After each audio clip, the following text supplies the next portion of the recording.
if you are Tottenham and you're a fan, you should be looking now to say, we've got to get someone in long term, deal with this season.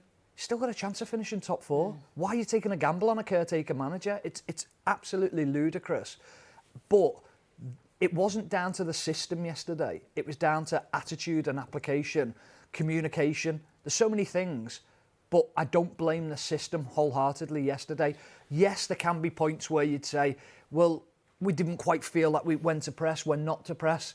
That's simple communication. Yeah, I think it's a combination, wasn't it? Because I think when you looked at, they haven't played the back 4 for a long period of time. But as players, you know how to adapt, don't you, from a back 3 to a back 4. But they just looked disjointed, didn't they? They looked like they didn't know, like you say, when to press, when to drop, when not to do it. I thought the midfield area, I thought they were overpowered in there. And then they sort of swapped back. And again, you can see they just looked unclear of their roles. Yeah, because if you look at that back 4, I mean, let's include the goalkeeper in there, Hugo Lloris, a World Cup winner.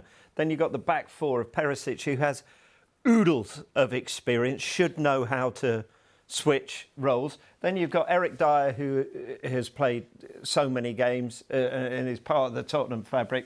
Then you've got Romero, part of the World Cup winning squad with Argentina. And then you've got Porro, who was brought in with much excitement about his arrival. So it's not like you're chucking a whole load of 18-year-olds in there and saying, go on, try and patch it together. So for you, is Conte right then? Yes. With that rant at Southampton, he is right. They've got rid of him. He said, well, you can get rid of me. It'll still be the same attitude here.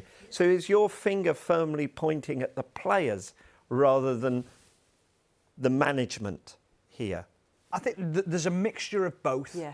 I think you can never just solely go, well, the manager doesn't deserve any criticism. I think even Conte's body language on the side of the pitch was one of them where you're looking across and he just always looked angry. Nothing was ever enough. I'm not surprised. No, I understand that. But even when it was going well, there wasn't much emotion from him. However, we sat here and we said, he's got every right to say that. He's got to the point where enough is enough and he's telling some home truths. We both said we thought he might still be there because it was the right thing to do, to call the players out publicly and have a pop, because he's tried everything else behind the scenes. Why can't you say it? Why can't you criticise people? Why can't you have a go if you think there's more to come from them? The problem is still there, but he's not the solution. But what Conte was saying was right then.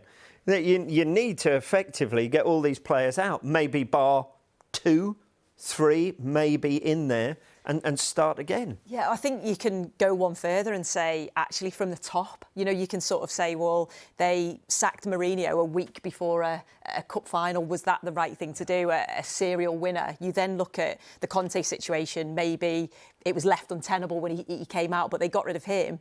But instead of then just starting afresh, they go and bring in his number 2 and nothing changes. But even the situation with Nuno Espirito Santo. Yeah. I mean, how many managers did they look at before it was like, well, we've got no one else. Your last choice. Yeah. That was a mess, wasn't it? It was, yeah. So they have to start and decide which way they want to go, start afresh. Then once that manager's in and he knows what players he wants, what players he doesn't want, the style that he wants to play. But it just seems like a mess from the top downwards at the moment. Yeah, so there were reports before the game Julian Nagelsmann was ready to accept the job at Tottenham. Whether that's true or not, we will find out, I guess. But having watched that, is he looking at that going, hang on a second, there is something fundamentally wrong here that would just take too long to put right? It's difficult, isn't it? Because you look at some of the players, you mentioned some of the players, that there's some good players there. The fact that they're not that far away from top 4 still. So there's just bits that need adding. So I think as a manager, you'd look at that and go, OK, if I come in and I do get backed and I can get rid of the players that I don't want, bring in the players that I do want, we've got a chance of being successful. But then you look at the managers that they've had, the likes of Conte and Mourinho that have won so many things and they've not been able to do that at Tottenham. So they certainly need the right appointment next. Yeah. I think the big thing is with a manager coming in, I think anyone takes this job. I really do, because it's a brilliant football club. I mean, you look at the stadium, where you think they can get to. But the big thing will be for any manager coming in is Harry Kane staying. Yeah. Now, if they turn around or you speak to Harry Kane and he says, I want to stay, I think it's a great job, because there's not many managers who walk into jobs and have a 30-goal a season man. They're asking the chairman for 40, 50, 100 million straight away for a player of that calibre. So straight away, he looks at that and goes, well, I don't have to worry about that part of the pitch. Now it's working out the balance of midfield and defence and making sure that that's right. The goalkeeper, I think, has to go as well. I think he's been great for Spurs and been incredible for France over the years. But some of the goals that he concedes and the mistakes he makes are poor. For his standards and what he is meant to represent, the captain of the club and things like that, I think that he's seen his best days. But realistically, are they going to make the top 4? They're 6 points off Manchester United at this moment. They've played 2 games more. Their next 2 games are Manchester United and Liverpool, and after the battering they've just taken there, you wouldn't put those down for Tottenham wins, would you? I wouldn't put it past this season, though. No, it's been crazy, hasn't it? And that's the thing. And you always say, don't you, what Tottenham side's going to turn up. You've got the ability of Kane, Son, when he's on form, that can create things and make things happen. Adding Kulusevski Look at that. The reverse fixture of this, the only 2 they've won in their remaining 2 games are the games against Palace, who are now on the up, and Leeds, who will be scrapping for everything on that final day, and they've got to go to Ellen Road for that one.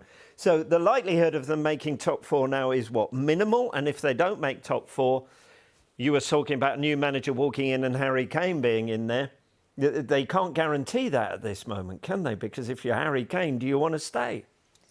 Well, Harry Kane wants to play Champions League football, doesn't he? And that's the thing. It's when you walk in as a manager, you have Harry Kane, you have Son, you get the best out of Son, you get the best out of Kulusevski.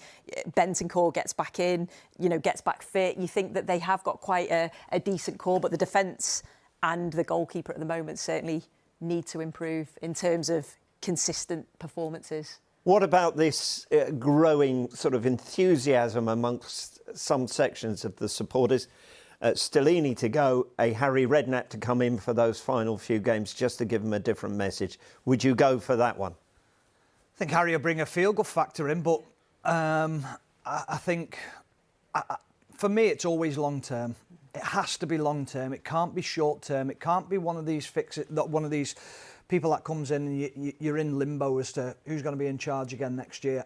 If I'm sat there and I'm Harry Kane, and we're sat in a top 4 position, Conte gets sacked and they bring in Stellini, I'm saying, you're letting us down as an ownership. Now, I know Harry's got a great affiliation with the team, with the club and the fans. I think he would bring in confidence to the team. Whether it'd be enough to pick them up and take them on, who knows? We won't know. But if I was a fan of Tottenham, I'd want a long-term replacement in now.